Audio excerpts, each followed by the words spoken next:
جسم کا مساج کراؤ تو یہ فائدہ ہوگا اور وہ فائدہ ہوگا اور وہ فائدہ ہوگا۔ آج ہماری بیٹیاں جسم کے مساج کے نام پر کبھی کسی کلب میں جا رہی ہے، کبھی کسی آفس میں جا رہی ہے، اور جسم کے مساج کے نام پر بہت زیادہ گناہ بڑھتے جا رہے ہیں، جرائم بڑھتے جا رہے ہیں، بے حیائیاں بڑھتی جا رہی ہے۔ میری بہنوں یاد رکھو، اسلام مذہب حیا ہے، اسلام حیا کی تعلیم دیتا ہے۔ اللہ کے رسول صلی اللہ علیہ وسلم فرماتے ہیں جس کے پاس جتنی حیا موجود ہوگی اس کا ایمان بھی اتنا مضبوط ہوگا۔ جو لوگ مساج کروانے کے لیے جاتے ہیں یا جو بہنیں جسم کا مساج کرواتی ہے، لوگوں سے مساج کروانا بھی ناجائز ہے، اس لیے کہ ایک عورت کا پورا جسم عورت ہے اور کونی کے اوپر کا حصہ ایک عورت اپنی ماں کے سامنے بھی بلا عذر شرعی ظاہر نہیں کر سکتی۔ ایک جوان بیٹی کو اس کی اجازت نہیں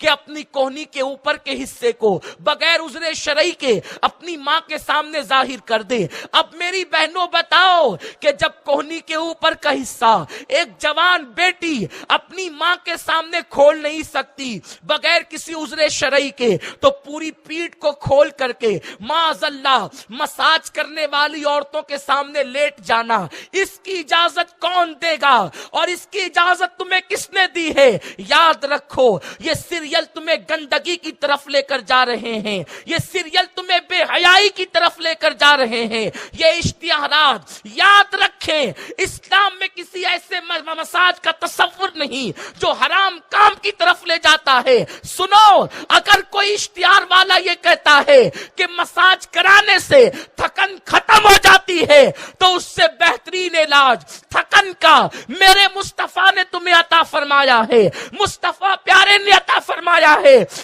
وہ علاج کیا ہے؟ اللہ کے رسول صلی اللہ علیہ وسلم کی مقدس بیٹی جسے دنیا سیدہ فاطمہ کے نام سے جانتی ہے، چکی اپنے ہاتھوں سے چلاتی ہے، پانی اپنے ہاتھوں سے بھرتی ہے۔ اللہ اکبر، پانی کا مشکیزہ اٹھاتے اٹھاتے سیدہ فاطمہ کی پیٹھ پر اللہ اکبر مشکیزے کے نشان پڑ گئے ہیں، چکی چلاتے چلاتے ہاتھوں کے اندر چھالے پڑ گئے ہیں، گھر کا کام کرتے کرتے حضرت فاطمہ کے ہاتھوں میں چھالے پڑ گئے ہیں۔ ایک دن سیدہ کائنات سیدہ فاطمہ الزہرا سلام اللہ علیہا سے مولائے کائنات علی مرتضیٰ کہتے ہیں، فاطمہ جاؤ اور جا کر کے تمہارے بابا جان سے کہنا کہ وہ کوئی کنیز تمہیں عطا کر دے، تاکہ وہ کنیز کام کے اندر تمہارا ساتھ دیا کرے، تمہارا ہاتھ بٹایا کرے۔ اتنا سننا تھا، سیدہ کائنات سیدہ فاطمہ سلام اللہ علیہا میرے آقا کی بارگاہ میں جاتی ہے،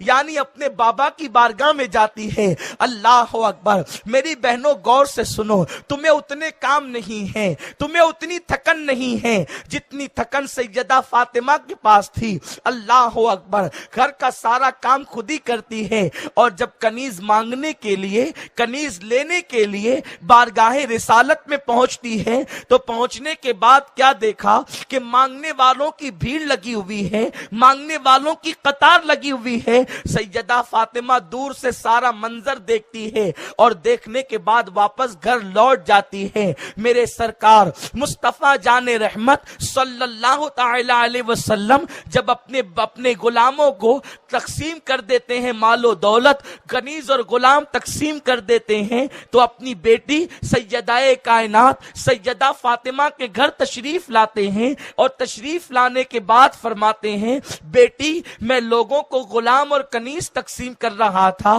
میں لوگوں کے درمیان مال تقسیم کر رہا تھا، تو اس وقت میں نے دیکھا کہ تم میرے پاس آئی تھی لیکن تم ملاقات کیے بغیر واپس ہو گئی۔ تو سیدہ کائنات سیدہ فاطمہ سلام اللہ علیہا عرض کرتی ہے، بابا جان میں آئی تو تھی لیکن بھیڑ دیکھ کر میری ہمت نہ ہوئی، کہا کہ میں کوئی سوال کروں۔ آقا نے فرمایا، بیٹی کیوں آئی تھی؟ میرے سرکار پیار سے عرض کرتی ہے سیدہ بابا جان میرے گھر میں کوئی غلام اور کنیز میرا ساتھ دینے والا نہیں ہے، اس لیے علی نے مجھ سے کہا تھا کہ بہت سارے غلام اور کنیز آئے ہوئے ہیں، تمہارے بابا سب کو تقسیم کر رہے ہیں، تم جا کر کے کچھ کنیز اور غلام مانگ کر کے لاؤ، اسی لیے میں آئی تھی، لیکن لوگوں کی بھیڑ دیکھ کر میری ہمت نہیں ہوئی تو میرے سرکار نے فرمایا بیٹی فاطمہ ابھی تو احد اور بدر کے یتیموں کا حق باقی ہے، میں تمہیں کیسے یہ غلام دے سکتا ہوں،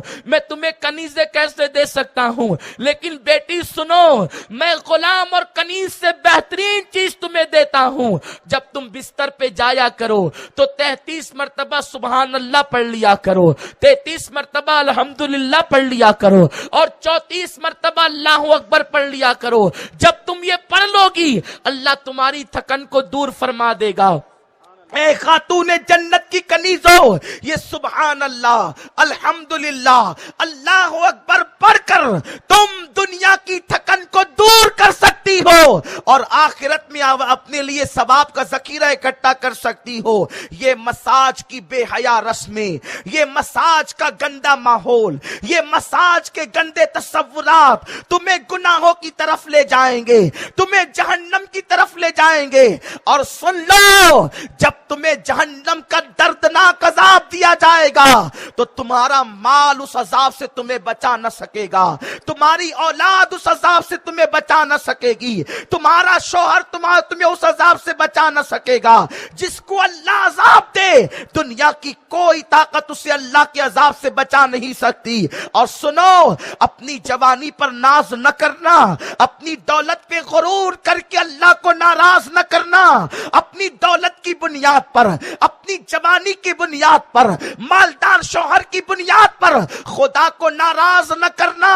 ورنہ یاد رکھیں جو اللہ دولت دینے پر طاقت رکھتا ہے وہ خدا دولت چھیننے پر بھی طاقت رکھتا ہے، جو خدا جوانی کی قوت دینے پر طاقت رکھتا ہے وہ خدا جوانی کی قدرت چھیننے پر بھی طاقت رکھتا ہے۔ تم کیا سمجھتی ہو جوانی اور دولت کی بنیاد پر زمین کو چیر دو گی؟ اللہ کی نافرمانی کر کے تم اپنا فائدہ نہیں کر سکتی۔ بہت سی عورتوں کو ہم نے دیکھا ہے کہ اللہ اکبر مالدار شوہر ملنے کے بعد، اچھا مکان ملنے کے بعد، دولت کی فراوانی کے بعد جب وہ اللہ کی نافرمان ہو گئی، جب انہوں نے اللہ کی نافرمانی کی تو اللہ نے ان کو بیماریوں میں مبتلا کر دیا، اور جب بیماری میں مبتلا ہو گئی تو جو شوہر کبھی آگے پیچھے گھومتا تھا بیماری کی بنیاد پر چھوڑ کر، کبھی وہ دوسری بیوی کی طرف مائل ہو گیا، کبھی وہ کسی اور کی طرف مائل ہو گیا۔ اس لیے خاتون جنت کی کنیزوں، اللہ کو ناراض کر کے نہ تم دنیا میں سکون پا سکتی ہو نہ آخرت میں سکون پا سکتی ہو۔ اس لیے اپنے اللہ کو راضی کرنے کی کوشش کرو، اپنے رسول کو راضی کرنے کی کوشش کرو۔ اللہ نے دیا ہے تو اللہ کی نافرمانی میں خرچ نہ کرنا، اللہ نے دیا ہے تو رسول اعظم کا دل دکھانے میں خرچ نہ کرنا۔ جب اللہ نے دیا ہے تو تلاوت قرآن کرو، غریبوں پر صدقہ کرو، غریبوں پر